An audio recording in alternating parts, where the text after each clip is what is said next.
Hey, welcome to the 165th episode of Just Shoot It, a podcast about filmmaking, screenwriting, and directing. This episode is brought to you by patrons Pablo Gallo and Paul Kim. I'm Oren Kaplan. And I'm Matt Enlow. Today we have Chrissy Fiorilli and Amanda Lenker Doyle. Together they are DF Casting, a casting duo I've worked with for a long time, and they're here to talk to us about all things casting.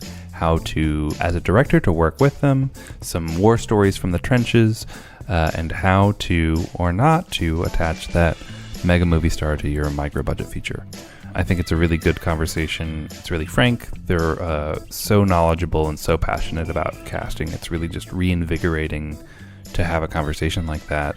Just to be reminded that, people are so talented and skilled at a thing that's one of the most important early steps in creating your film. Yeah, and even in figuring out the tone of your project that has so much to do with casting. Yeah. And speaking of like real interesting tones, you got to watch at least the first episode. It's free, of this show called Wayne that Chrissy and Amanda cast. It is produced by the guys that did Deadpool. It is so interesting and unique and good. It's kind of like Scott Pilgrim meets John Wick. It's a dark comedy. It actually really reminds me of this Netflix show called The End of the Fucking World. Have you seen that?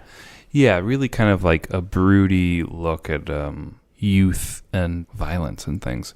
Yeah, it's pretty great, but it's on it's a YouTube original, so you can get the first episode for free on youtube.com. Just look for Wayne. Yeah, and I would say, even if I didn't know that they cast it, if I watched that show, I would be like, wow, the casting. Yeah. It's like the looks, the people, everyone's so talented. It's great. Check it out. And that's just the tip of the iceberg of the conversation that we have with Chrissy and Amanda. So if you want to learn how to make your movies better through casting, our conversation with them is really going to help you out. Yeah. We should talk about our Patreon, patreon.com/justshootitpod, where you can contribute to the show a little bit, throw us $1, throw us $4. It's kind of like the equivalent of buying us a coffee in exchange for just helping us make this show even better. It goes towards paying our editor, Jay. And now we have hats. So at the $10 level, if you contribute $10 a month, we'll send you a Just Shoot It hat. Yeah. Is that at a small loss to us? Yes, it is. This is so NPR right now. But also, we think hats are cool, and I really can't wait to see people sending us selfies of them in the hat. Yes. Okay, cool. Well, let's get into it. Chrissy, Amanda, teach us how to cast. Hey everyone, we're taking a quick break to talk about Plot Devices, our sponsor for the show, and we have one of the co-founders, Seth Worley, sitting here with us. So Seth, one of the tools you make helps directors storyboard. Can you tell us about that? Yeah, we just made a storyboard notebook. I felt like there was a severe shortage of storyboard notebooks out there, especially ones that were not intimidating and unassuming for directors like me who cannot draw. I learned a while ago that storyboards are a lot like swimsuits. Everyone is insecure about theirs, but when you see other people wearing theirs, you're like, oh cool, that person is also swimming. Like, nobody cares. We're just here to swim. And storyboards are the same way, in that the point of drawing storyboards is to flesh out your vision and also to help you communicate it to others. And even if what you've drawn makes absolute no visual sense whatsoever, at the very least, it communicates to your crew, you've got a vision, you're going somewhere, you can somewhat be trusted. But for you personally, it gives you the peace of mind knowing that you've got the sequence shotted out. Even though you will not shoot it, you will shoot 3 of those shots because it will rain and people will be dying by lunch. And my sets are pretty dire. And what aspect ratio are these storyboard frames in? They're in 16:9 with 235 guides as well. Ooh, nice, cool. Nice. If you want to find out more about the Storyboard Notebook or any of the other products that Plot Devices has to help you create your stories, check out plotdevices.co. This episode, we're giving away the Storyboard Notebook and a Filmmaker Pin 3-pack. If you want a chance to win a free Storyboard Notebook, go to Twitter right now and tell us what one of your favorite shots in cinema is. For me, a shot I really liked recently is the one in Roma, the opening shot. It's so simple, but if you think about it, it must have taken so much planning. It's insane. Anyway, go to Twitter right now, tag Plot Devices CO, and tell us what your favorite cinema shot is for a chance to win your free Storyboard Notebook. Chrissy and Amanda, DF Casting. Welcome to the podcast, guys. Thank you so much. We're so glad to be here. Yes. I have known you guys for a pretty long time. Chrissy, a little bit longer, because you were casting at College Humor back when I first started there. Yes. But I realized I don't know how you two came to be a duo. So we came to be a duo also through College Humor. Is that right? Oh. Well, ish. Like I was working there. And when I first started there, we got 6 weeks of vacation a year, which was amazing. And is that a lot? I don't know. Yes, I guess so. because normally it's just 2. And so every couple of months you get 2 weeks off. And then during one of those hiatuses, a job came through and I was going on vacation. And I said to Spencer, like, I'm not going to work over this vacation. He said, okay, we'll just have someone cover for you. So I posted on Facebook or something, and Amanda sent in her resume and brought her in to talk to her, and we just really hit it off. I sat down in her office, and I was like, is that Tate Ellington? And she was like, yeah. And I was like, oh my God, I love him. There's a picture on my desk. And she was like, me too. I'm married to him. I was like, oh my God. And so that's how we met. And then we kept in touch. She ended up covering me on that commercial or something. It was something random. Yeah. And we kept in touch with each other, became Facebook friends. And then when my husband shot a show out of town in Montreal, and we had to live there for a while, and a couple of, Was it Quantico? It was. Oh, cool. Yes. I watched that show. Oh, there you go. So we were living in Montreal for a little bit, and whenever people would approach me about projects that I couldn't do because we were living out of the country, I would say, reach out to my friend Amanda, and we just couldn't get together as friends because I was out of the country. Then when it came back, she was like, let's go have lunch. So I worked I started in commercial casting like 13 years ago. And then when the economy collapsed in 2008, my commercial casting director that I was working for and running her studio was like, hey, do you want to take an internship with Bialy Thomas and Associates? Sharon Bialy used to be my assistant back in the day. Oh, whoa. Awesome. And so I was like, yeah. And they're a very big deal. They're a very big office, Yeah. especially Handmaid's today. Tale. Yeah. Breaking Bad. So Barry today, yes. They're amazing. So I went and interned for them, and then they hired me for pilot season. And that pilot season we did the first 6 of The Walking Dead. And we were doing Lie to Me and a pilot for ABC called Detroit 187. It was literal like baptism by fire for me because I had come from the commercial space. So it was amazing. And Russell and Gohar are still there today. And I'm actually really curious why theatrical casting is so different than commercial casting. Well, it's a different pool of actors, kind of. There's a little bit of blend, but for the most part, it's a different pool of actors. Well, it's a different pool of actors, and it's just a completely different process. Yeah. The timeline and, having someone who can carry a commercial versus someone who can carry a series or even an episode is like different. A different skill set. Yeah. So I finished, once that they kind of slowed down a little bit, I went and started working with Alexis Kazera and Christine Shevchenko, and I was in their office for almost 7 years. And at the end of my time with them, Chrissy and I met up, and when she had gotten back from Montreal, and I was like, I think it's time to You were like, jump. I want to go out. I want to, go out on my own, but I don't want to be by myself. No, I don't want to be by myself ever. And would you want a partner? And I was like, oh, cool. Okay, sure. And so we did. It was super casual. And then the next day we made some business cards and a website, and we were like, all right, here we go. Yeah. Just pulled out the Amex and got a Squarespace. Yeah. and a Gmail account that we share. Yeah. That's cool. Yeah. Something I think about a lot is when someone offers me a job that I can't do, there's always this slight fear that if you recommend someone else, they'll be their new person. Yeah. And I know in casting that happens probably a lot. Yeah. Well, we've been really lucky that since we've been working together, we've been very busy. And a lot of the people that I, am friends with and friendly with in the comedy space aren't necessarily the same people that Amanda had been working with. Mm-hmm. And so it's been really nice to both pull from our relationships and work on projects together, and then have some new relationships too. Yeah. But yeah, when we both just had babies this past year, and that was certainly a little nerve-wracking, when it was right after having the kids and people were like, "Oh, are you available to do something?" We were like, We took a meeting on a big pilot. "Oh yeah." When I was 37 weeks pregnant and Chrissy was 7 days postpartum. And Tate sat in the car in the parking lot with their 7-day-old baby. And I was super pregnant. And there was you just 3 had women. no idea. I know. And I had her like a week later. Yeah. And it was 3 women who we were meeting with. And they had all had babies. And they were just looking at us like, To be clear, they were looking at you. I know, Like, not you were crazy. Yeah, they thought I was nuts.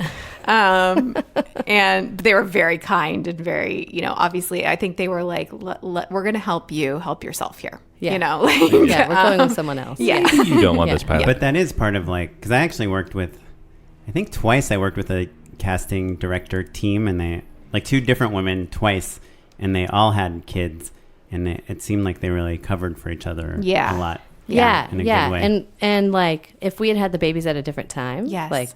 from each other, then we would have done that. But we had them 2 weeks apart, so it was Right. a So little- she tells me in January, she was like, I have to tell you something. I'm pregnant. I was like, oh my God. And then not a week later, I think, I was like, Chrissy, I feel like shit. And she was like, you You're might like, be pregnant. oh no, Yeah. it's you too. Yeah. I want to just go back for a second to the commercials versus television versus a web show versus what else is there? Movies. yeah. Because I I like guess that was your last one. do people watch movies? I guess as a director, obviously in a commercial, sometimes there's no dialogue, and you have to have someone come in and you just interview them to get a sense of their personality or something to do with them. Yeah. It's hard, but in general, if you had I guess, do you, Matt, approach commercial auditions significantly differently than if you were doing a web show or a TV Yeah, I mean, I episode think or certainly something? it's much more look and take based in a commercial, right? And I think maybe unfortunately also their ability to throw a tag on something, too often if you're bored in the casting office or stressed about how you're not finding someone, and then someone walks in after you've heard it 50 times already and throws a new spin on it, whether that's a joke that they wrote themselves or just something out there, anything to kind of shake you out of that anxiety coma, I think is going to be a thing. But I've seen that in theatrical auditions also. Yeah. But you have more to chew on, though. Do you know what I mean? It's oftentimes if it's a commercial, there's maybe a couple lines. Well, and commercials are not necessarily about who the best actor is, but who the person is who will best sell the product. Mm-hmm. And it's also a volume thing because you want to see as many people as possible to give as many choices as possible to Well, that's the the director. expectation these days, yeah. Right. To everybody who's involved, because there's then you guys are all dealing with the client and the agency and all of that stuff. There was a commercial that I was working on once for some airline or something, and the director was somebody who's a big deal. I can't remember. And and Such a big deal. Spielberg. had a vision. Vince was a Pion. real artist, something. And he was like, no, I need someone who is ethnically ambiguous, who can do extreme sports, who is also a poet and an artist, and is maybe a pro skater on the side, and reads books and is well traveled, and all the people that we're seeing just aren't right. Does he just mean very pretty? That too, yes. Yeah. And I was like, okay, so you want a unicorn, great. Yeah. So I called people in, and I was literally feeding them answers off camera. I would pause it and I'd say, okay, next I'm going to ask you who your favorite poet is. And they were like, okay. And one guy was like, yeah, I really like Shel Silverstein. I was like, no, you can't say that. No. I think that's an okay answer if you actually know poetry. Right. If he's so well read, and this is also Shel Silverstein, no jokes. Yeah, no. That's okay. But no, none of these people Yeah. had read anything. Yeah. Shel Silverstein wrote the lyrics to A Boy Named Sue, the Johnny Cash song. Really? Yeah. I don't think I knew that. I don't think I knew that. Yeah, but I don't know. Just Anyway, that was no. It was so frustrating, and I had a friend of mine come in who's now like an actress in lots of things, and I wonder if these guys realize it. And like had her like interact with them and stuff, and it was just just trying to make everybody happy. I've planted my actor friends in real people castings before. Oh yeah, for commercial, yeah, for sure, and they book it. Yeah.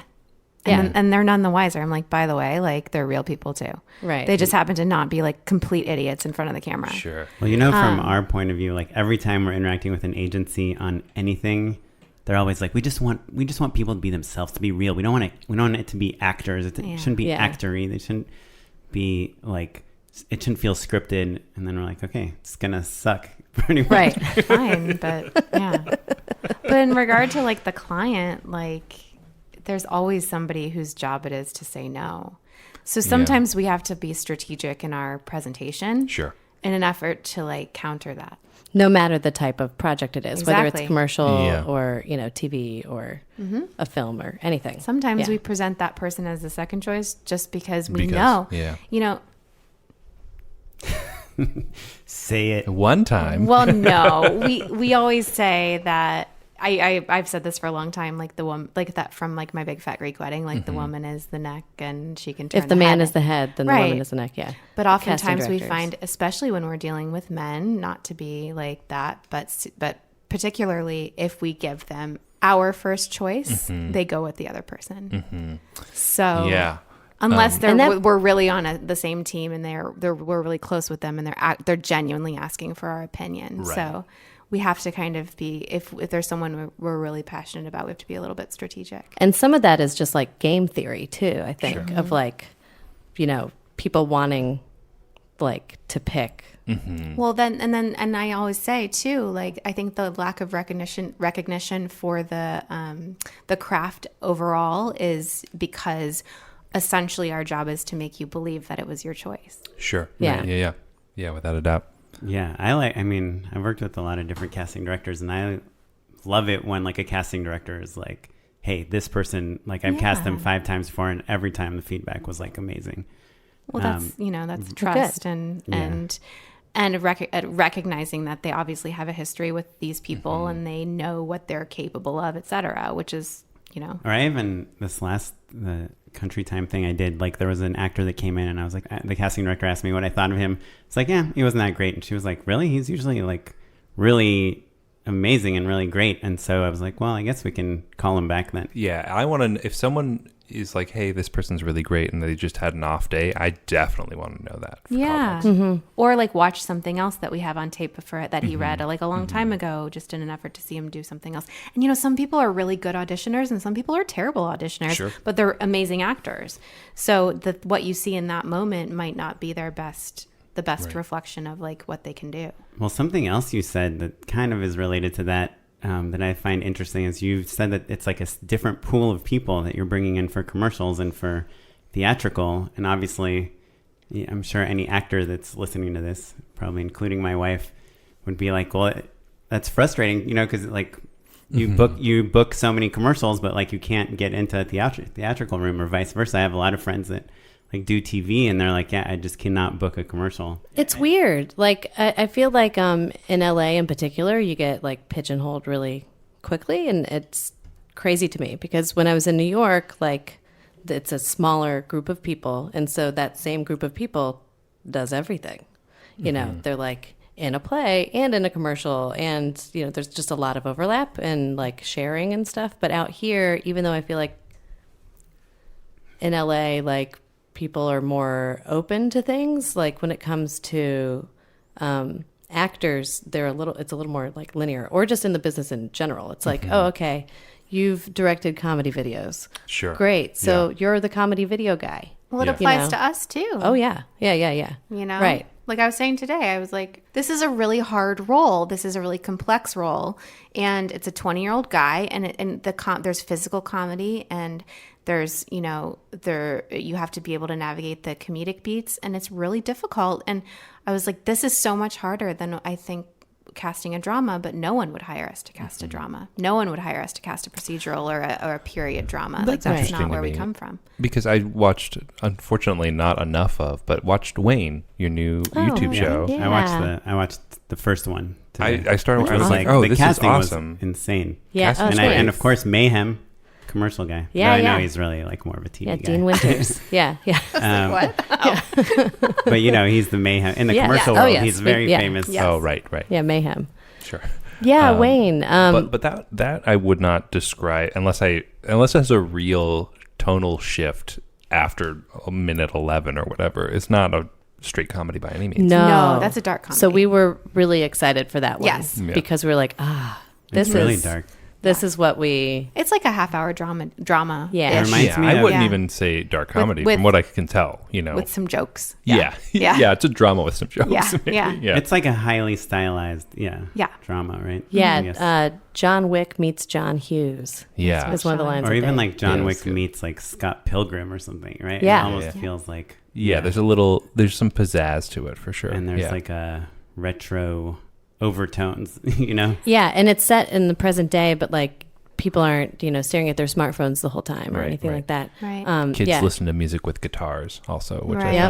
found Yeah. old-fashioned. Yeah, that show is so unique, and we look forward to people who have seen it like hiring us for other things like Yes. in that realm. Sure. you know? Was that cast out of LA? Yep. Yeah, LA and Toronto.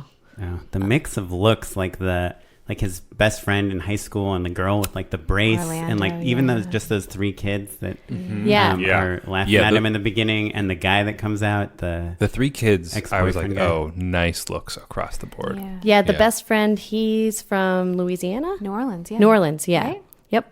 And Joshua Williams. Yeah, and he's terrific, and he was- went on tape, yeah. and as soon as we saw his tape, we were like, hire him. What Hire him Had yesterday. he only done like Mudbound? Is that right? Yeah, he had like a just small a part in little Mudbound, Oscar-nominated and I know. film. yeah, right, and a couple other small things, but Right. yeah, he's great. And then I mean, Sierra, who plays that's the small market dream. right. Oh Right. yeah, Like you get cast because you're a local hire and also great, and Yeah. but then you're discovered and then you get to, Yeah. and then Sierra, who plays Dell, she's Oh yeah, she's awesome. she's been too. working for a long time and Yes. been doing like a lot of like she did Red Band Society for Fox, which was a drama, and then a lot of like Disney-ish shows. So this is a huge departure for her, but she came in and just slayed it. Like Amanda stood up and gave a standing ovation. Very inappropriately. Literally. Did you really? Yes. I couldn't help myself. Well, so here's the thing: you have to cast her then, right? Right. Well, no, but Well, yeah. She's gonna go home and tell everybody, like, "Hey, she Got did a a good standing job. up. Yeah, she but did like great.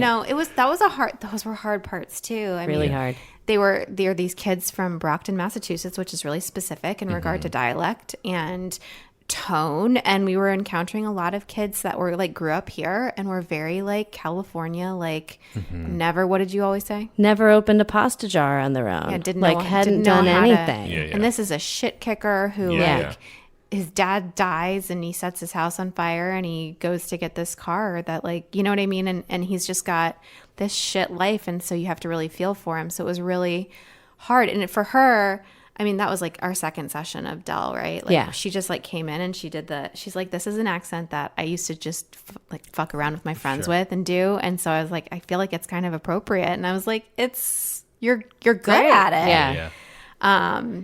Some of the girls didn't even do an accent and you just needed it. You needed Yeah. it to like feel authentic. Well, and then to find our Wayne was a whole crazy process. We read something like we read or watched tape of like 1,000 kids, and we started in LA and New York, and then the Southeast, and then like the rest of the country, then Canada, then.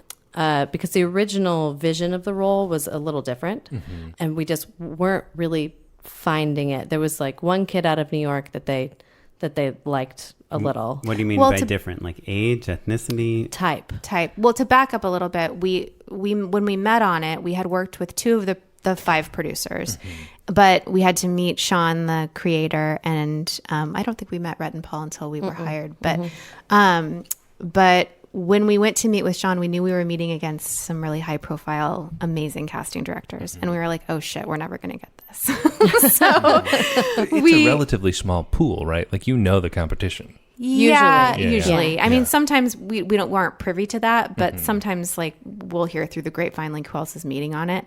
So anyways, we were like, well, we better like really bring our A game. So we like did arts and crafts and made a big giant binder of like basically like mood boards for like the different roles and like what we thought it was going to look all like. Pictures of DJ Qualls. Yeah. That's kind of like the look inspiration. Exactly. Kinda. No. Yeah. But yeah, and then we really like sold it hard and Yeah. Sean, God bless him, Yeah. gave us a chance. And in our pitch book I had just seen I had Sing just Street. I had just seen a screener of Sing Street. Mark McKenna was one of the supporting leads in that movie, and I was like, I think there's something really special about him. So we put him in the book. He's Is Irish. that They're who all the actor Irish. is? Okay. So we, at the beginning of the process, when we got hired, we put out a self-tape request, and then we go for him, and we were like waited for it for 3 weeks. And in the meantime, we read 1,000 kids, and then decided we needed to hop across the pond and start reading other kids over there, while Wait, in waiting Ireland? for In England, the UK, Ireland, yeah. and the UK. Because too, if you think about the geographically where Boston, Brockton, like where that is, like they came overseas, and so the accent's kind of Not that much of a departure. Right, Yeah, the like they Irish, could do it. Boston, Yeah. Yeah. Right. Celtics. Right. Yeah. So we're waiting for Mark's tape, and we're reading a bunch of kids over there too. Well, because there's a big time difference between here and the UK, I was emailing agencies in the UK, but like just like giant CCs to anyone who had an email address at all these big agencies at Troika. in Independent, London, and so it's basically like I was just blind emailing all of CAA. Right, 'cause Hi, you I'm don't have- Chrissy. you Right, don't because they don't have the same system that we do. Right. Well, and you don't have the same network either. It's not like you Exactly. get to know those people over the years. Exactly. And so I was emailing and was like, hello, we are Chrissy and Amanda, and we are casting a television show. It's a real show. It has real money. And the and director hoping was people already wrote back. attached? Like the Deadpool guy? They were EPs. They were EPs. Yes. And the director, Ian, Came on later. came on a little later. Yeah. Yeah. Just like, basically emailing all of CAA and being like, hello, I'm a casting director and this is a real project. Write me back if you have anybody. Write me back. Did you say it's for YouTube, or did you leave that part out? No, Yeah. We said did. it's for YouTube Because Premium. that could be complicating. Yes, right. You know. But it's a Confusing. TV show with real TV rates, Right. specifying all of that. Like Sure, it's not sure. just like a guy with a selfie stick. Yeah, Are there residuals? There are, but in a different way. Like if it gets resold somewhere else? It's No, if There's it's a- on for a certain amount of time, I think, right? It's on Or the like a high budget buyout? SVOD contract, which Oh, is that's like good. basically it's the standard like a TV. television Yeah. Gotcha. agreement. Yeah. yeah. Oh, cool. Residual checks have come to our house for things that are Oh, on. that's great. Yeah. Like, For Tate, not on for VOD. us. To Yeah, be not clear. for us. Yeah. To be Right. clear. Oh, I wish. Yeah. Wait, I was casting like, directors don't get residuals? No. Don't you take a Hi. percentage of every actor you cast? No. Yeah, that'd be nice. No. Hey, idea. Yeah. Oh, yeah. Dang. So Mark's tape came in, and he was great, but he needed a couple of notes, so we had him retape, and then Can you tell me what he did that nobody else did? To go back a little bit, Sean had this really specific vision of what he wanted.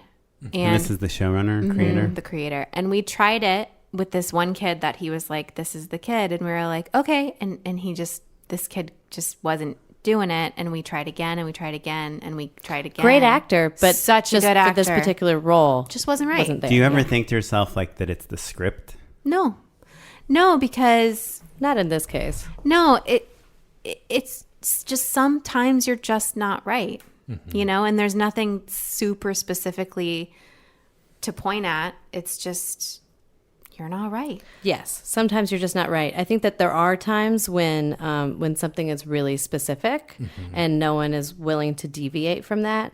That, like, you know, the equivalent of that that commercial where I made people lie about liking E.E. Cummings, you know, that, you know, if you write something so super specific, like a model who's an opera singer, and she's like Great half at ice Chinese, skating. half Native American, and But you're not willing to go. And she's like, also like South a Korean, master only Chinese calligrapher, right? Right. And then it turns out that the actress that they had in mind is already on another show. She's already doing calligraphy and but opera singer and all of those things, you know. So that can be a little challenging. Well, so I wanted to ask, just in terms of like your interactions with directors, like what can you talk about some things that, like what makes a director good at casting something, and then something that makes them like not so good? Well, I think that something that always helps us is when you have like a couple of prototypes in mind, so that there's like a starting point for us, because. And by prototypes, you mean characters or actors? Or either? Either. You know, if it's like, here's Sally and she's 20 years old. And then we're like, okay, thanks, you know. But if, which like maybe for a co-star or something or a smaller role, like you don't have to. But you read the script, Kate right? Winslet. Yeah. But sometimes in the script, there's not even anything that describes a character. So we're just left like guessing what's in your head, right? Right. And so, so if you're like, oh, Sally is like, She's like a Lizzie female Kaplan. TJ Miller. Lizzie Kaplan. Yeah. Or like, you know, just anybody. If you just And Schumer. Aubrey Plaza. Yes. Let me ask Whatever. that. Yeah. Yeah. So Yeah. so say you say Lizzie Kaplan and Aubrey Plaza, right? Are you then like, oh, does he mean or she mean brunette? Do you know what I mean though? Well, Right? Or do you just mean sarcastic, right. snarky and sarcastic, or like Tone. It's Yeah. usually tone in regard thing to tone. usually. Yeah. Yeah. Not always a look thing too, but you know, yeah, you look for both. But is it annoying when you get your 100th Aubrey Plaza in a row? The other thing is that when we ask for that, then the bar's kind of set. And like there are some people that speak to that, but then there are like when you're really specific, if you're really specific and you can't get away you can't come out of that, then it's like, well, Aubrey Plaza is Aubrey Plaza is Aubrey Plaza. Like what do we do? You know? So we have to figure out how to navigate that with them so that it's, yes, this is specifically a prototype because Aubrey Plaza is not going to do this or she's not available or whatever. right. or maybe she will do it because they've got the money $1 billion. and she's available. Because Maybe she my will. wife's gone in for like an Aubrey Plaza type, and like literally we were like watching Aubrey Plaza videos, you know, and they were like, no, not in The Office. Watch her and like Ingrid Goes What, you know, like Right. Yeah. it's just like so Yeah. weird. You're like chasing Your wife is a good performance. at frowning. So it's like a funny frown. Like that's great. How's her Yeah. She vocal kills fry? it. Yeah, great. Yeah. I mean, she's Also got bangs. great. Yeah.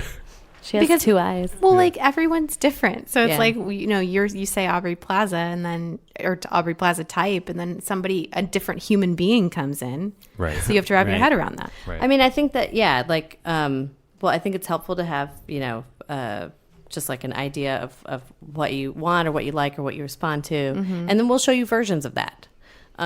Like some on the nose and some a little left of center and Yep. some a little right of center. I guess I'm curious, mostly, at least for me personally, Oh, like yeah. in the room, like in the audition room, because that's when we had our panel of directors talking about casting. It was a lot of it was about how, especially in commercials, because you have an agency and you have other people watching you, the director, audition actors, and like you said, it's a volume game, right? So you might be seeing like 60 actors in a day, Yeah. and as the director, you're like nervous that they think you're not directing the performance well, or that you keep giving the same direction over and over. Oh, I've never Yeah. thought about. So it's Y'all like being stressful nervous. as a director.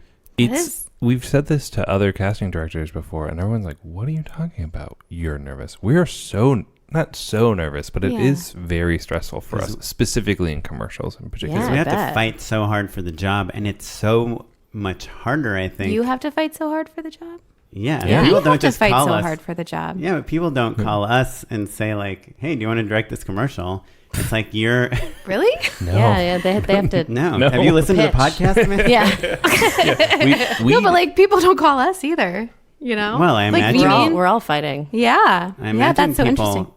call you, like I work with, the same casting directors a lot. Like imagine if a director that works with you a lot that likes you, like Yes. it's a job, Yeah, they would call you. yeah. You just get the call. Yeah. Yeah. Yeah, it's different for maybe like- a TV network. 'Cause if we're talking about commercials, like that, sometimes directors are in-house at different places, right? So if like you're doing like a Pretty Bird commercial, like they've got their group of directors, and You do. will oftentimes. It's rare that I get asked who I want my casting director to be. Oh, really? True. Yeah. I feel like Yeah. I I mean, 70% of the time I get to pick. But it's one of the things, like as soon as I get the job, I say like, you VP, have to production be like, designer, casting Right. director. yeah, you have to throw your chips down immediately. Like, hey, these are the people I want. Like, don't. And oftentimes they're already hired. It's like a very weird Yeah, situation. it depends when you get Commercially. hired. Commercially, yes. yeah, I'm talking about you guys though. Yeah, we Yeah. are all triple bid. So like literally, we will submit like a very elaborate document. We will have one, if not two or three, like dog and pony show like pitch meetings where we talk about how much we love Yeah, but you just to know, get to that point, Cheetos or whatever. it's really hard. Like an Yeah. agency has boards, right, for their Yeah. commercial. They look at like 100 reels of directors, and those directors are all at production companies. So they have to like the production company, like they have, and I not see. everyone is Pretty Bird or Hungry Man. Some Right, people right. are companies you haven't quite heard of that often. George Commercial Company. Yeah. Oh yeah, they're pretty good actually. Yeah. But and then you're competing, right? And then you're trying to send the exact makes right sense, reel. yeah. And then they usually have like a list of 3, and not only is it the director, but also the bid and the production company and Right. everything. So That you makes could sense. even be the person who does the best at the pitch, but like if the production company comes in too high and they get underbid by somebody else, you Right. just lose it. Right. Yeah. Yeah. And then I'll make like a 30-page document, to try to get the job. And then Yeah. and we hire graphic designers. Lauren will and show you Right. the Right. documents. He's Yes, really proud of I- all. I mean, Oh, we I've seen them. see them. Yeah. Yeah, I guess that's true. Yeah. But I guess But you I don't guess- have the job when you make that. So we make them Right. and then Right, don't get the right. job. Yeah. Right. For Yeah. every board that you see, there are 2 other boards that are or 2 other decks, decks, yeah. that are probably Right. as good, give or take, Right. Right. for people who just didn't Yeah, get it's the all job. it's all Yeah. stressful. What are we doing? Yeah. So especially if it's your first time with an agency, Right. That's now the thing. you Yeah. want them to think they made the right choice, Right, of right? course. Because they wanted to Right. hire their nephew, but someone Yeah. convinced them that you had Matt this one Pollock idea. was busy, so Right. they called Yeah. But so then once you're in the room, for me, and I'm sure for everyone, right, for Matt too, like probably the first time you've ever met these people that you've had all these conference calls with in person is at the audition, right? Because they come in for the callbacks. Yeah, like literally, that's the first I time. guess I've Yeah. never thought about Wow. those dynamics because we're sitting there sweating about our own shit. I guess the lesson here is that everyone is just Everyone's like sweating. Freaking everyone's out. just going like, The actors, they're not worried though. The actors aren't worried. Right. Oh, No, yeah, no, the no, they're actors are fine. fine. Yeah. Can I Yeah. tell you, I did this commercial and the client was there and he was from Kansas City and I made we had tender greens for lunch at the audition and I made some comment about how he said, oh, the salad's really good. I was like, yeah, Californians have really good produce. I mean, you guys kill us on mayonnaise, but we're good like on, produce.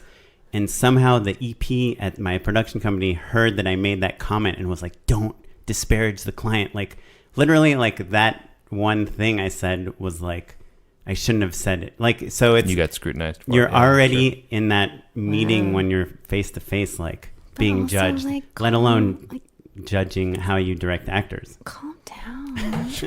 right. Yeah. You made a mayonnaise joke. Yeah. It's like It's not like make it's a- about mustard. make a goddamn mayonnaise real- joke. What yeah. are we doing here? But I guess I'm curious from your point of view as a casting director, like you've probably seen directors that say nothing in an audition and directors that Yes. say way too much.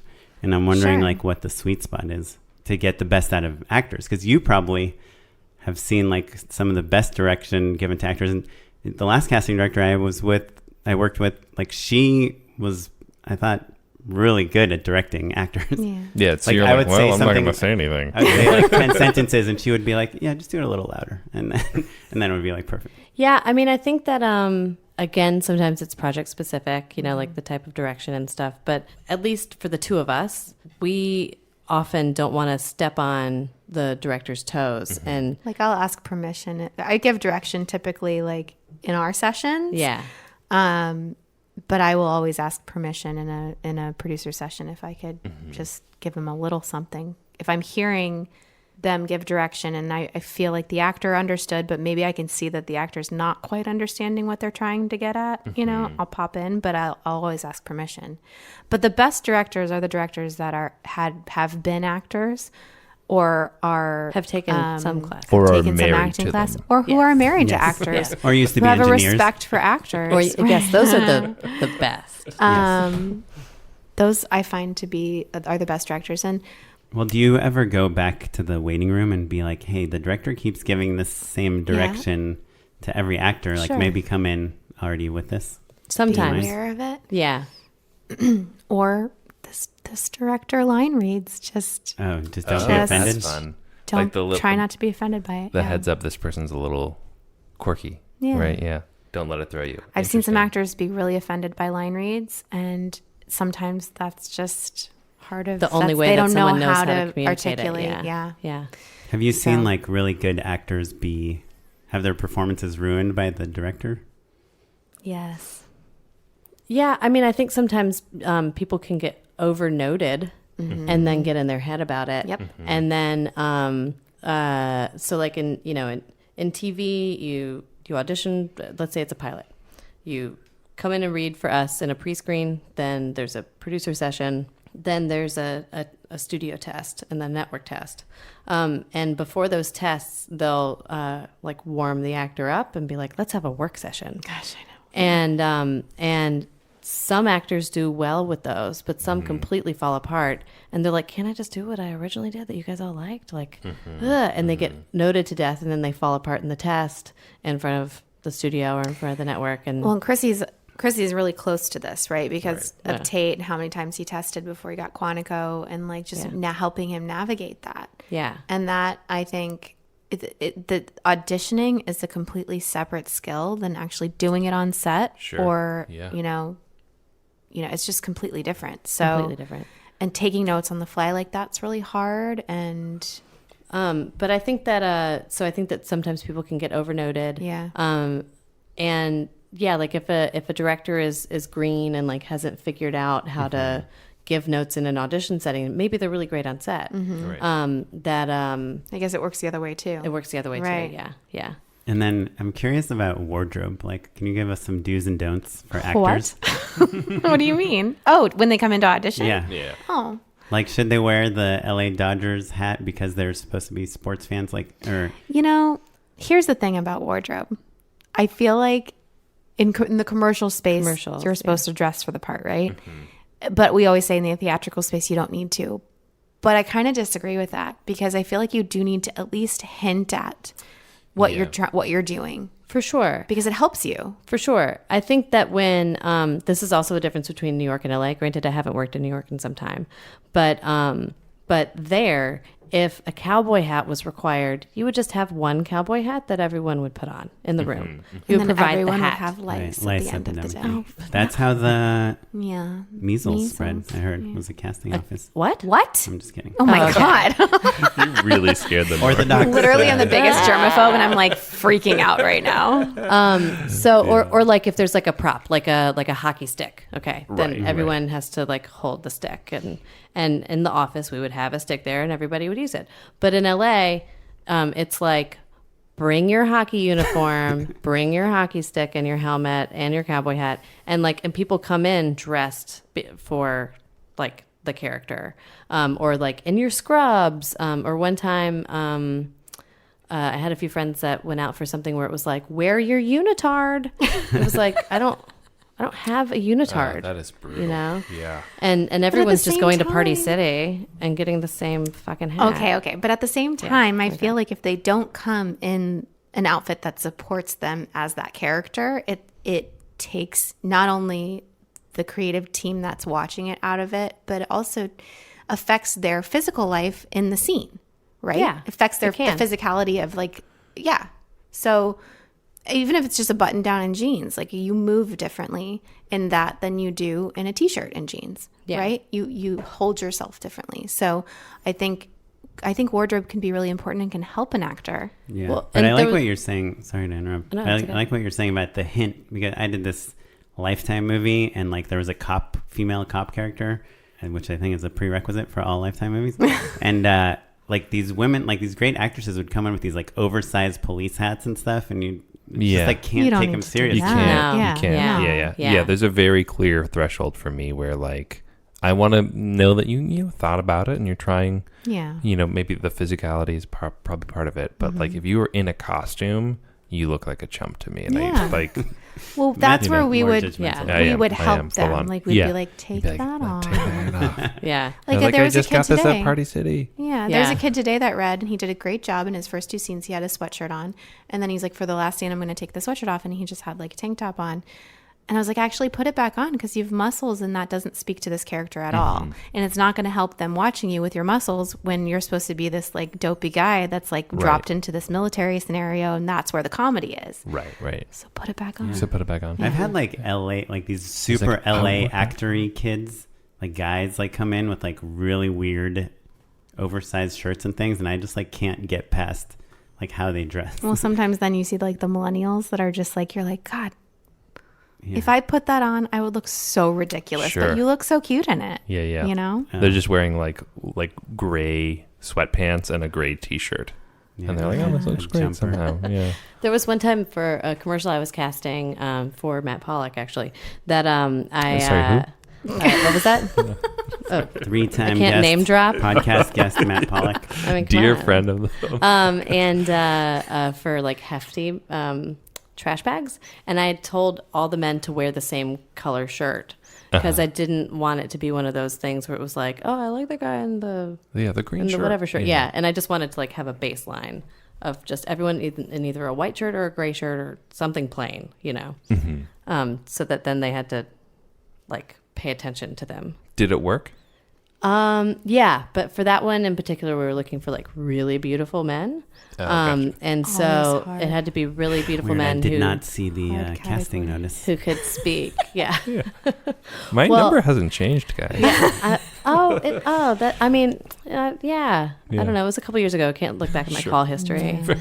That one was funny though, because we needed people to put like a trash bag in a trash can. And so I, gave direction, and I was like, okay, so you That's gotta weird.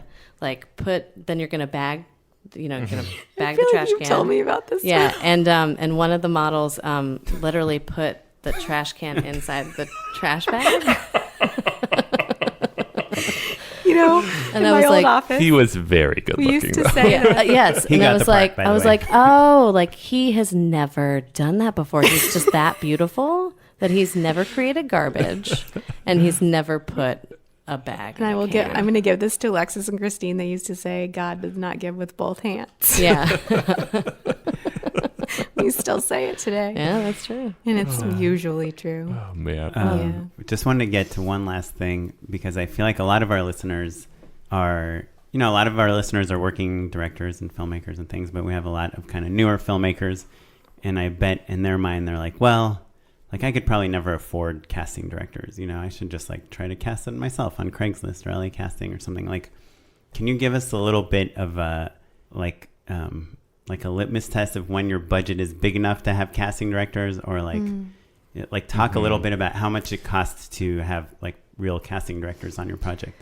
And I would think about where you are now in your careers relative to like also like maybe, years back, maybe when you were an associate or something like that. Like I think there's those other tiers available, Like, let's say I'm making a short film for and I have a $10,000 budget, right? I'm paying Yeah. for it myself, and it's a 5-minute short that I want to submit to Sundance or something. How many characters?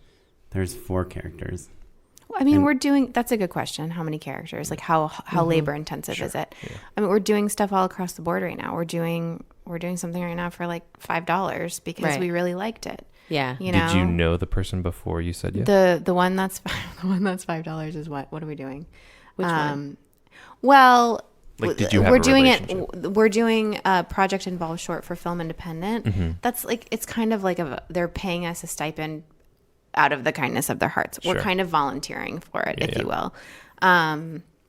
But that's, we did it 2 years ago, and the two of ours did the festival circuit. Two of the three that we did the festival circuit. Yeah, and one at Sundance and South by and all the They're things. both on HBO right now. Yeah. And so we're doing the program again. We're just doing one this year. But so the fee for that one is really low, but it's, that one. But it's got a pedigree to That's it as well. true. And that's Right. easy to sell for us. Right. I guess it just depends on the material. And if it's in the same way that an actor would respond to something that maybe was, new media scale or deferred, do they do it because they like it and they want to, participate in that, or they really like this new director and they want to foster that director and kind of work with them. Feature that I cast completely on my own.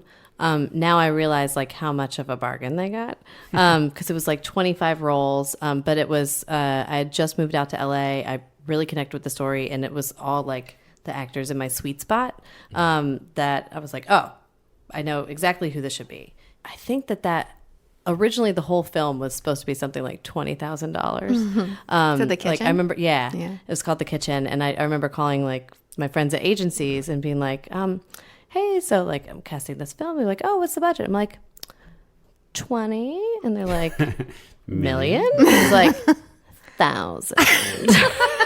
And they're Chrissy, we don't even cover projects at that level, but come on, it's it's good people anyway. Can that be SAG ULB at that point? Well, it ended up going up Yeah. from there, but it started out as oh, just some of our friends, and then it turned into this bigger thing, and Right.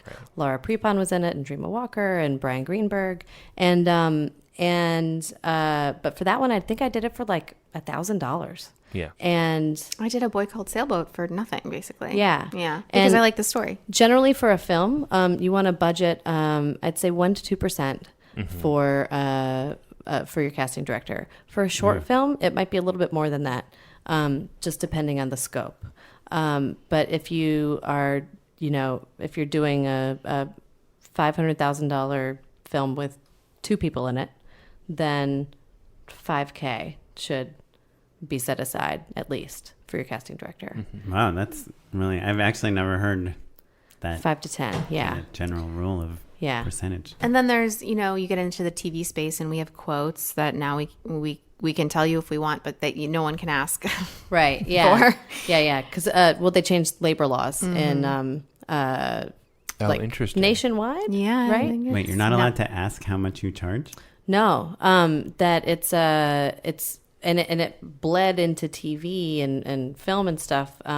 It started out as just workplace protection, when you go in for a job interview and they say how much did you make your last job? You don't have to answer that question anymore. And so in our world, that means that when we're casting a film, that we can't say, well, how much did they make for this last thing that was made at the same Specifically, it's difficult budget. in the TV. pilot space, Yeah. the network space, for pilot season, because they can't ask for quotes anymore. So it's Wait, the Wild how do they West. know how much it's going to cost then? So you just don't. throw out a number Yeah. and hope that the So person will bite for it. So you're saying you can't find out the quote for an actor anymore? You cannot. Nope.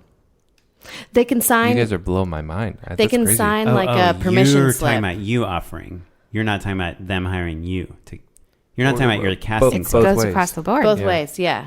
That well, We're allowed. We could be okay, here's what our quote is right now. That's what we would require for something like this.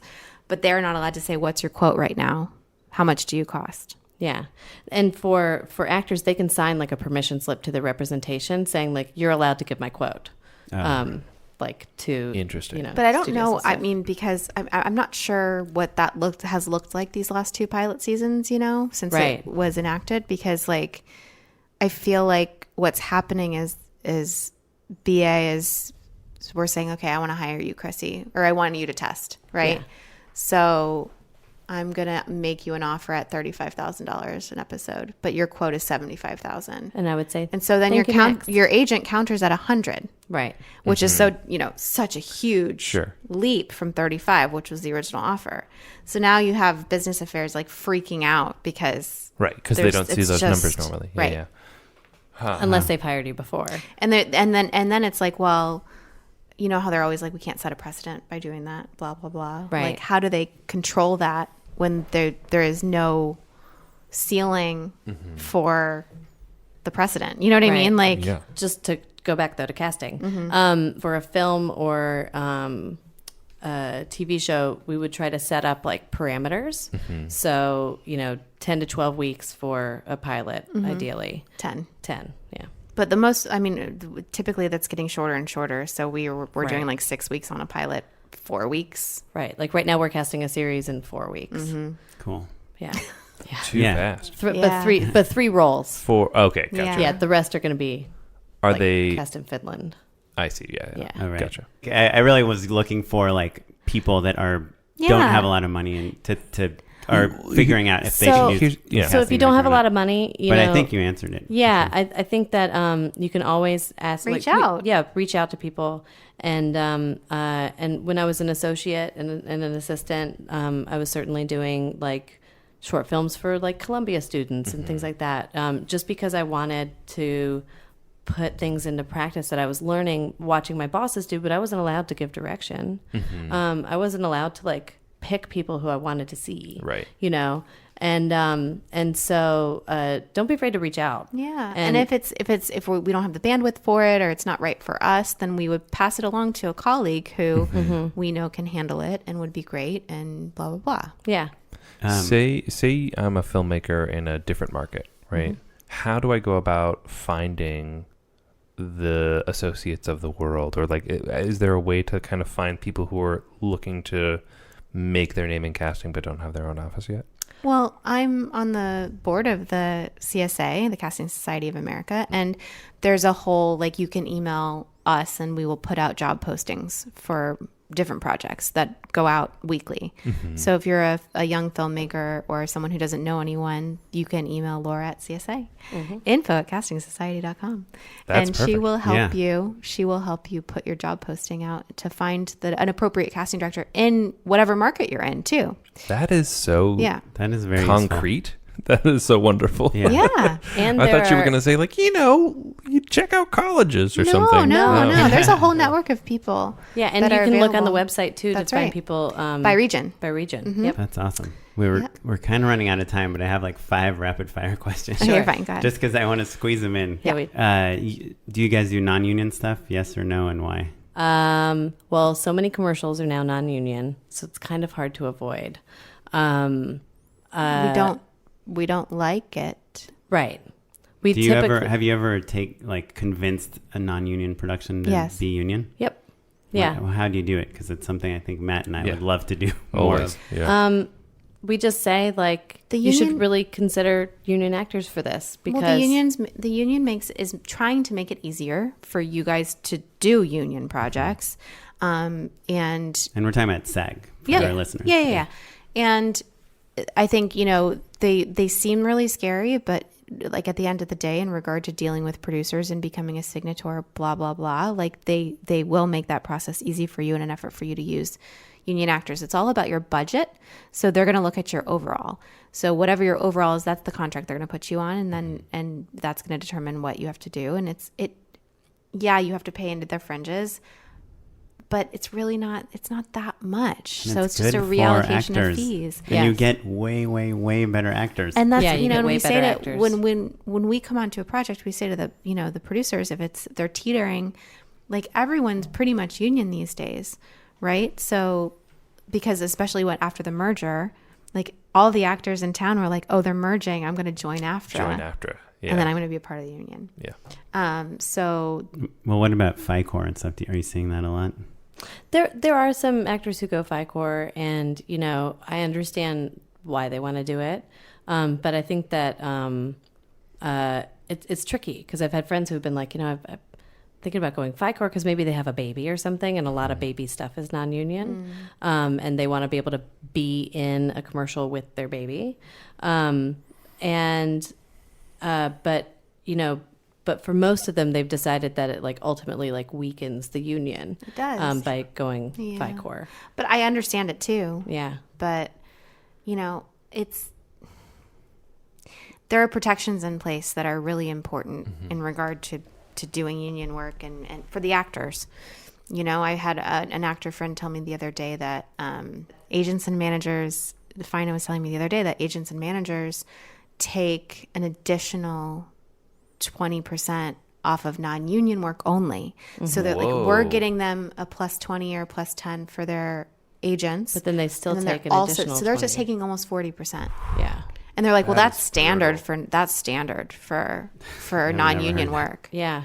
Crazy. So the actors are getting like, and I asked SAG about it because I was like, is this, you know, this doesn't seem right. And they were like, no, they asked around and they were like, yeah, no, they're saying that that's pretty standard operating procedure for like the reps around town to take an additional percentage of the fee that you and I work really hard to secure for these actors with a plus 10 or 20 on top of it in an effort to satisfy their reps.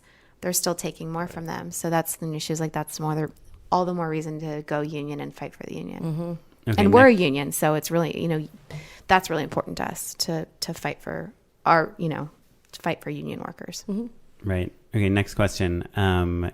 So attaching celebrities, like name talent, is that something that people come to you with? And is that something that the casting director usually does, or does it a lot of times come from a relationship the producer or the director has?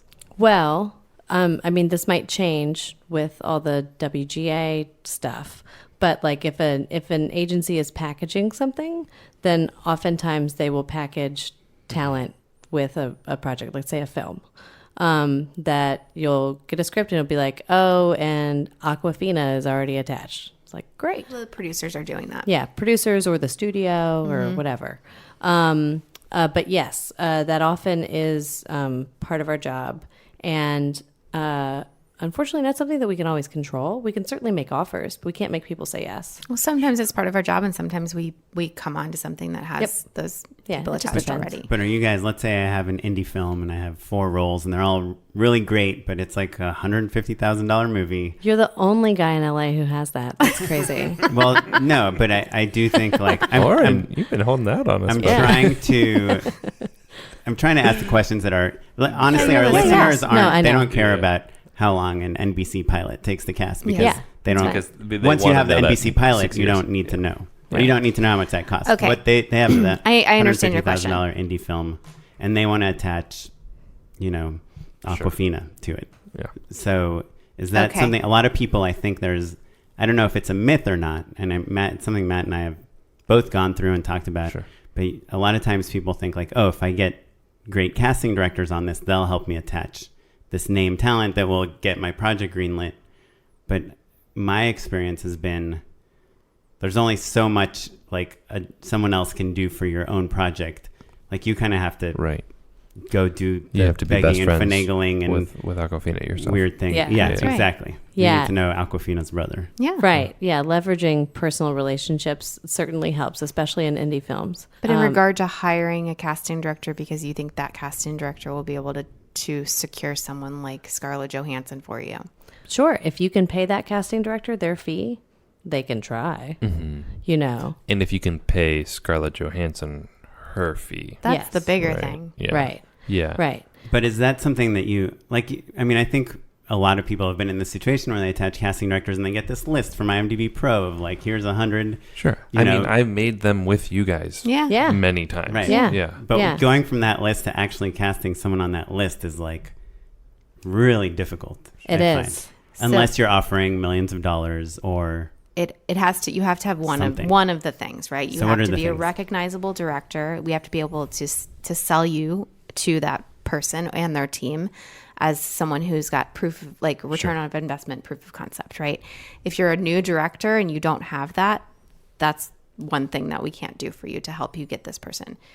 Or you're best friends with their brother's sister's cousin, and their brother's sister's cousin's going to get them the script for you, and that's a way into that person. Right. And then you're just and then following up. We're You're coming like, back around the other way, and Yeah, we're yeah. following up. so do you think that's 'cause Or that- you have the money. Is that a thing like that coming from like 3 different directions is a better like that those things build on each other? Like that someone's brother and also the casting directors are calling them and also they saw a short of yours on Vimeo. Sure. Yeah. That happened with Alex Karpovsky in a short film that I cast for some friends, that he had seen some of their other work, and he reached out to them and was like, I really like your work, and I think maybe they met at a party or something, and he ended up being in another short for them, and then we were able to attach Dylan Baker and some other actors to it. Yeah, that happens. But when you're talking about the upper echelon, like the A-list in People magazine actors, right? Because you think that if you get one of those people in your $150,000 movie, that you'll get more money or be able to sell it in a capacity that you wouldn't have been able to sell it. It's a hard thing for us to navigate, because we obviously we're never going to be like, no. But there is a reality of the day where, we did just say to someone, no, we're going to use Scarlett Johansson as an example. Okay. Sure. Okay. The writer said to us, she would covet this role. And we're like, even if she would covet this role and that she would drop everything to do this role, she's probably, we can call CAA, but she's probably, I don't know if Scarlett's with CAA. I just gave it away. That's okay. Anyway, she's with, she's probably got, her schedule is booked for the next 3 years. Right. So like we can call and ask, and they're going to laugh at us, right. And say she's not available. Do you ever feel stupid for asking, or feel like your reputation is at risk for asking? Or at this point, they understand that when we're asked to ask, we have to ask. So we're not stupid. Like obviously Kevin Bacon's not available, or Brad Pitt's not available, right? He's developing his own things. He's doing his own things. But what about someone like Tony Danza? Like, is there a certain type of we could check Tony Danza's avail. That's We'll easy check anybody's to get? availability. We'll check anybody's avail. Yeah. I think that when it comes to like the superstars, and I'm just going to guess here. Yeah. My guess is that it's happening in reverse. That they are saying, okay, so I've done all these rom-coms. What I want to do is this kind of movie. And then they have a bunch of worker bees who go and try to find those scripts. Right. Natalie Portman wants to do a thriller. Exactly. Right. Yep. And so that's probably... And that's like what they talk about in their Monday meetings, right? Right. Like we had a phone call today of someone who is on a very popular TV show that's a drama, and now he's sort of pigeonholed there, and they're like, we really like this idea of this show because it could show his light side. So, my guess is that with the superstars, that is how it happens. That it's the everyone else seeking out those other stories, right? Which is frustrating when you're trying to make something and when you've got everybody telling you, like, we're not going to give you money until you attach somebody who can give us a return on our investment, right? And then some. But which is what everyone is after ultimately. But sorry, Amanda, not to cut you off. But I think the thing that is important to point out is that part of what you're paying casting directors to do is know that thing. Know that, someone's looking to show their lighter side. But also to sell it to the reps. Sure. So we're going to take your project and we're going to break it down, and we're going to turn around and we're going to talk to every single agency and every single management company and every single rep about the project and what we're looking for. And so then it's out there in the world and they're talking about it. And then they're going to come back to us and say, hey, this could be really great for this person. But when you're coming at it cold with no money, no proof of, concept, and, just an idea and a pipe dream of Jennifer Aniston, it's a little bit harder to accomplish something like that. Right. It has happened. Yes. Sure. Let me rephrase. Let's retool this question, because I think this is genuinely the most important thing our listeners can... Yeah. This conversation is so valuable. Okay. Let's say they're not asking for Jennifer Aniston. They've got a script that like is genuinely pretty good. Maybe it like placed somewhere in a screenwriting competition or whatever. They don't have real credits to speak of, right? This is going to be their breakout, and they've got $150K. And they know they need great actors, right? And they're trying their hardest to pay their rich uncle back that $150K they got. What can they do? Well, at first I would say if you find yourself in that position and you're like, this is the project that's going to launch me, I would encourage you to write small in an effort to reduce the amount of days that you need these actors so that we can go after actors for a few days for the limited budget that you have. If it's good enough, it's in one location, it's small enough, and we don't have to waste our money on 47 roles. If you can kind of tighten it up and keep it really small and tight, then we can do a lot with your small budget. That's one thing you can do, certainly. Another thing is a part of our job is recognizing who is coming up next, and like a Michael B. Jordan in Fruitvale Station. Yes, yeah. Another director that we've worked with, trying to attach people to his film, and both of us were like, "Hey, here's this actress that she's on a show right now on Netflix, and we're telling you she's going to break out."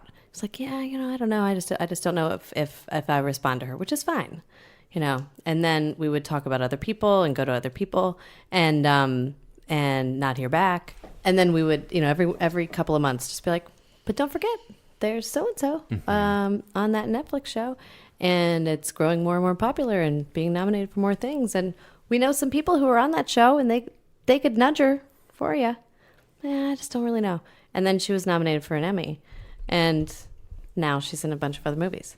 When we could have gotten her, but it's okay to not respond to people. but we could have made her an offer and maybe gotten her attention before all of those other things happened, and now we can't reach her. And so that's part of our job, is being able to identify those people who are rising up, who if you're talking to your rich uncle, he might only know who Jennifer Aniston is because that's a whole nother problem. Because he works in insurance and he loves Friends. Right. Okay, we get it. Right. Friends. Yeah.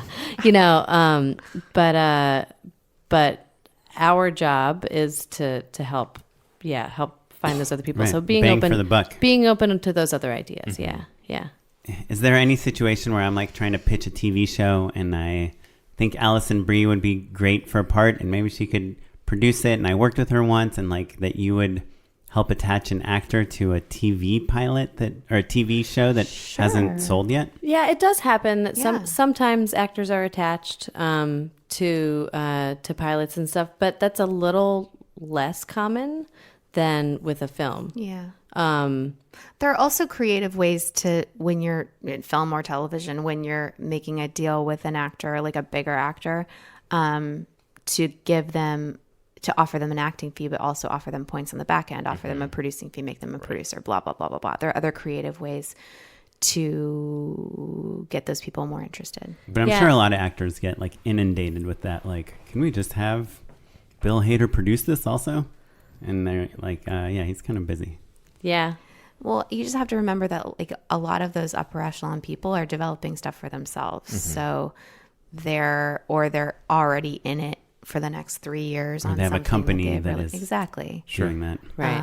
Or again, agencies and producers are taking a lot of that. Yeah. As well. Right. Yeah. Or that if we're just talking about like an ensemble comedy, that Bill Hader probably won't want to be like the fifth in that ensemble playing like the goofy cop, that like he at this point is probably trying to do other things. Like if you just pay attention to what he's doing right now, then you can see that he's trying to do other things. Granted, if everybody else in spots 1, 2, 3, and 4 are like huge, then And maybe his he best would be the friends. fifth. Yeah. Right. And Yeah. it's only 5 days, and it's like, Right. however much money you have there.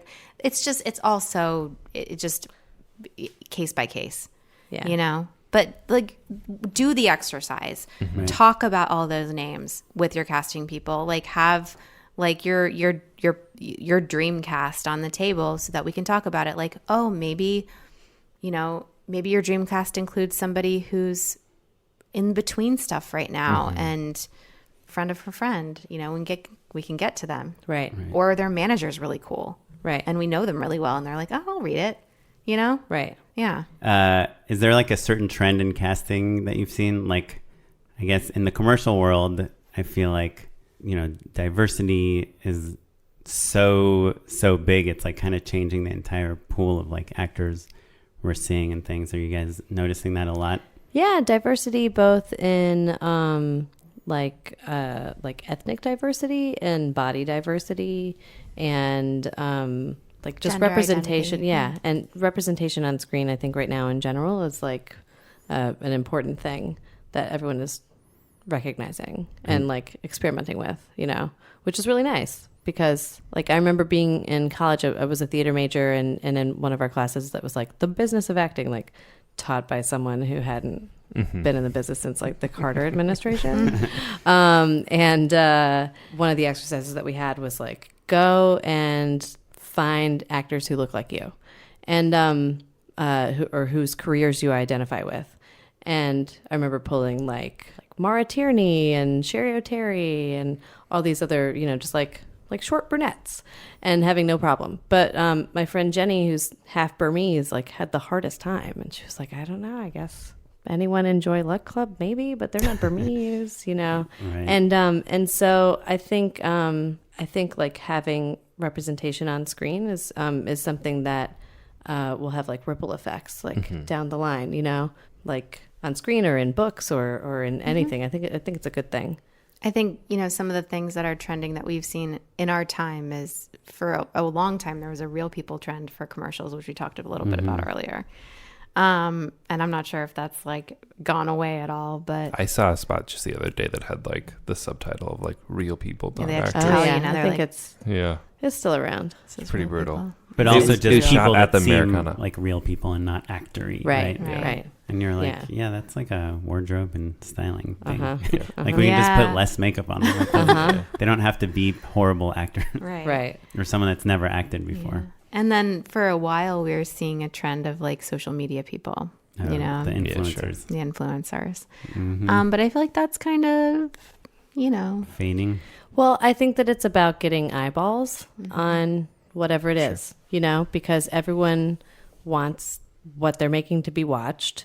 And if that means having someone who has a huge following, you know, be on their show or in their movie or whatever, like people will try anything. Sure. You know, we had a meeting once at a network and they asked, they asked us like, I don't know, it almost, we thought we were there to like talk about being casting directors, but it ended up being sort of like a focus group for like, I guess they were like, we've captured 2 millennials and, you know, let's ask them questions. And they're like, hey, we put all these influencers on one of our reality shows and it didn't move the needle at all. Like, why? I was like, maybe because the people that follow them don't like that watch show, reality shows. Yeah. you know? we were literally just sitting there like, Yeah. what? And I was like, I present younger, but I'm older. Anyway, and Chrissy, I you play a solid 25, but I'm not. but you play it. Well, anyway. Well, thank you. And then they were also saying that like the one time that they were able to like actually literally see the needle move was having Kim Kardashian do a guest star.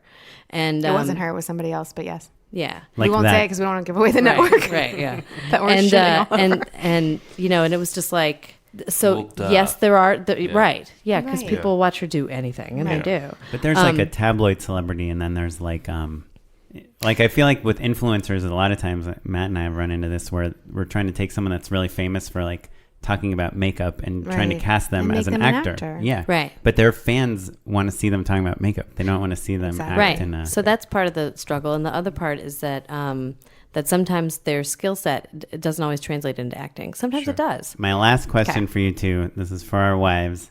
You put out breakdowns. You know, we're casting a pilot. We're looking for submissions. You get 7,000 submissions. You have all these headshots you're looking through on breakdown services or whatever service you use. How do you choose which ones to click on? Well, we look at everybody, We do. and we look at their picture and their resume. Every single person? You don't. I mean, you have to. We Filter don't somehow. open every single resume up, but we definitely look at your face. Do you Yeah. have to recognize their agency? It depends. No. I think it depends on how much time we have in the project, you know. But but we look at every submission. And if there's... It actually gives me anxiety to not look at every submission. Yeah. Because I'm afraid I'm going to miss somebody. And, and there's just something, you'll just see something in their eyes or whatever. And you look at the resume, and then on the resume you go like, oh, okay, like what have they done that's comparable, just to give you an idea of it, or their reel is there and you can watch that, or some services have like a slate shot, and so it's their... What do you think of the slate shot? Well, sometimes it's important to just hear them speak. Yeah. So you're a fan of it? Yeah, because sometimes like I'll bring someone in, they'll walk in the room, and I'll know as soon as they say hello that they're wrong for it. So if I can... That's a relief. Wait, what's a slate shot? It looks like a headshot, or it is their headshot, but then when you click on it, they're wearing the same outfit, and they're like, hi, I'm John Smith. Yeah. Oh. And I thought for sure it was totally just a way for them to upsell people, to upcharge people. It does seem it like is. that. In some ways. But at least you guys click on them. Right. I do. Yeah. If I don't know the person. Yep. Yeah. Great. Yeah. Sometimes their voice is like so wrong. You know, there's a whole another element to... It also, I think, maybe human. sorts you a little bit higher. Like they say, like I think that if you have that... We were just talking about the sorting interesting. today and how annoying it is. That, frankly, I think should be illegal. Don't but you think also, everyone should change their name to Anna Akana? Yeah. Well, they don't sort alphabetically. We can resort it alphabetically. Yeah, we can resort it alphabetically. Yeah. We can resort it. How else can we resort it? Alphabetically, by submission time, or randomly. Yeah. Yeah. A lot of times I feel like the reel is what makes me not want to call someone in. Is that I'm like, oh, I like their headshot. Good resume. Watch the reel. I'm like, Well, that can happen. And a lot of times it's like they said they had this role, but then it's like they just like were shocked in the background. You know what I or love the something. most is when I see one of my old projects on their resume and I know I didn't hire them. And I'm like, this person was not on that show. Yeah. Don't lie on your resumes. It's not worth it. Yeah, don't do that. Somebody who worked on that show is going to see it someday and they're going to be like, liar. And then they're never going to bring you in. So any big no-nos on the headshot?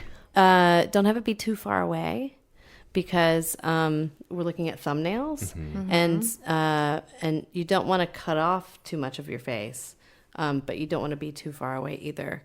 I think it's nice to have some other pictures of you available where it shows like a 3/4 or something. Yeah.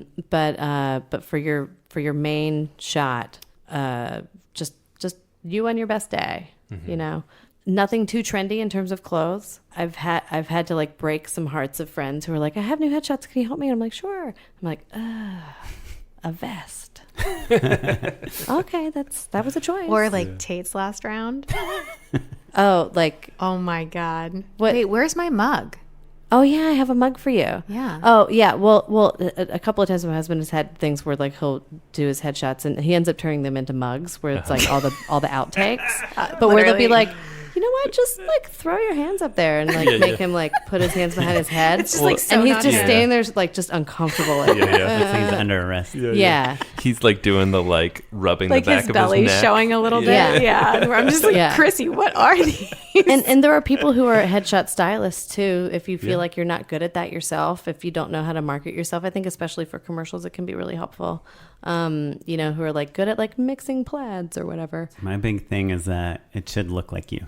Yeah. It should look like you and it should speak to your tone. Yeah. So when you come in the room, we're not getting something completely different than what we thought we were going to get, which is why the slate stuff is really helpful too, because we can understand tone really quickly, or having any more material Hawaiian question. shirts and thumbnails. That's mainly what I want. Totally.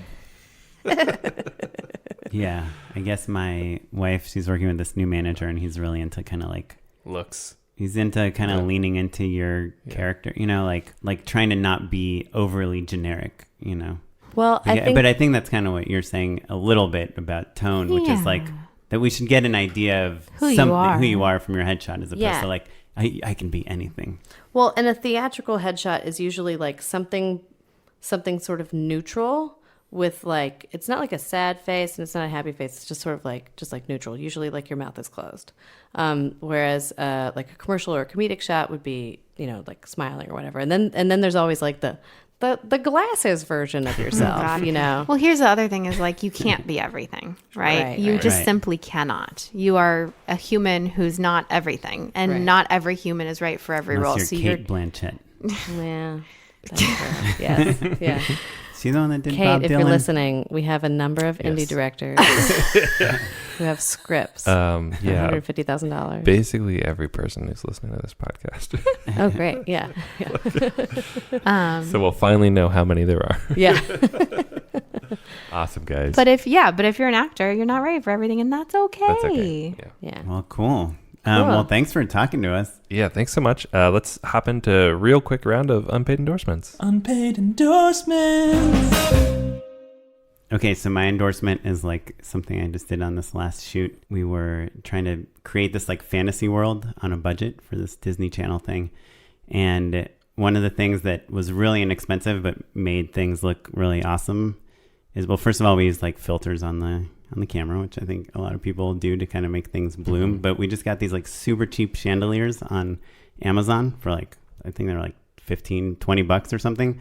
And then we just like put them in the background and in the frame or in the foreground. And it's just like, I found a super easy way to like make something seem magical for like almost no money. Just a lot of chandeliers is what you're saying. We had 3 chandeliers and they were like on stands, and we would just kind of like rotate them into the shot. And it was like, yeah, because we had a curtain and a mirror and a chandelier, and then all of a sudden you felt like you were like in some weird throne room or something for like very little money.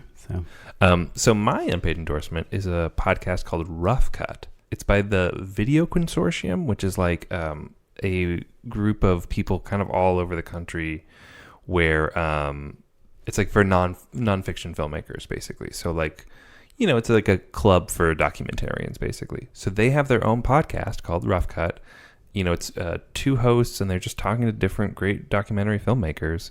They're nice and short. It's like 25 minutes an episode. They're really concise. And, you know, because they're nonfiction filmmakers, they're pretty good at interviews. So it's like pretty tight and good. So if you're interested in documentary, Rough Cut is a great new podcast to check out. I'm a new mom. And when I was pregnant, Chrissy recommended a book called Expecting Better so that I could like drink wine and eat sushi while I was pregnant. Oh, cool. It's by this statistician. She's a professor of statistics, and her name is Emily Oster.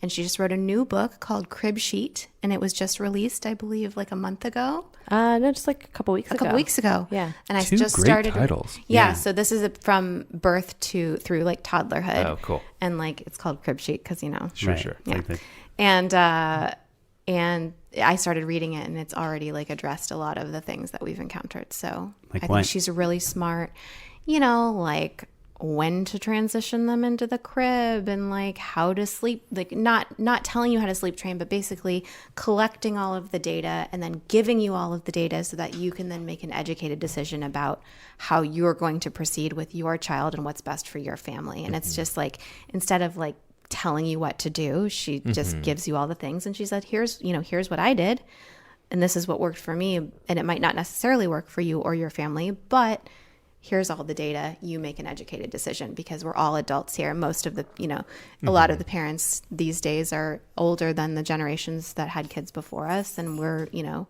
autonomous adults making our own decisions. And so these decisions are harder and harder because, you know, we have more time to. You can Google it. Basically. Yes, it. that too. She talks Yeah. about that too. So I think she's really smart, and I think this is my unpaid endorsement. Nice. Yeah. My unpaid endorsement, I'm deciding either between the South Pasadena Farmers Market on Thursday. You can endorse 2 things. Okay. So South Pasadena Farmers Market on Thursdays, or is it on Wednesdays? Oh God.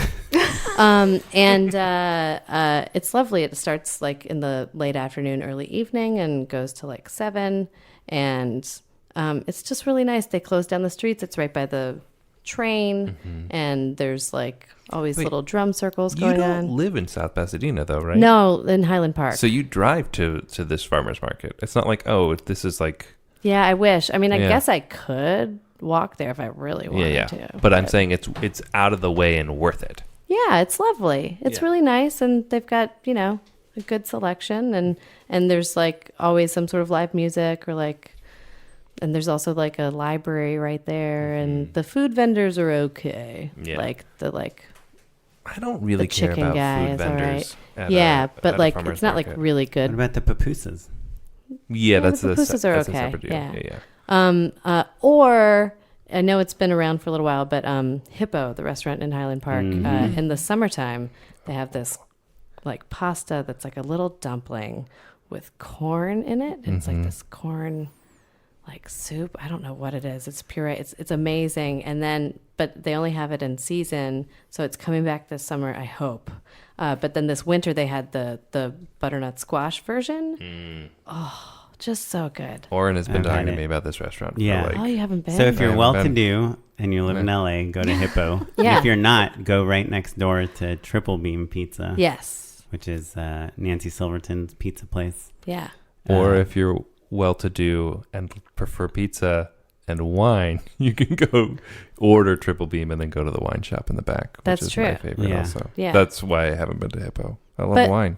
But I think they have a happy hour or something at Hippo too, where there's at least sure. like discounted drinks. It's you Yeah. know, you could at least just get that one dish. Yeah. Yeah, it's pretty It's so awesome. good. I'm going to make it out of there one of these days. Guys, this has been great. This Yeah. has Thank you been so great. If we want to find out more about you guys, You can go to our website, dfcasting.com. That's right. And You can tweet at me. yeah, I've only tweeted like twice. what are Chrissy you, Amanda? is at Casting Amanda. Cool. Yeah. Tweet at me. Tweet me your new And your projects Instagram is stuff. public too. Yes. Yeah. Yes. But yeah, on our website we've got like the project that we've been working on. We actually probably need to update it a little bit. Yeah. But yeah, check us out. Cool. We will.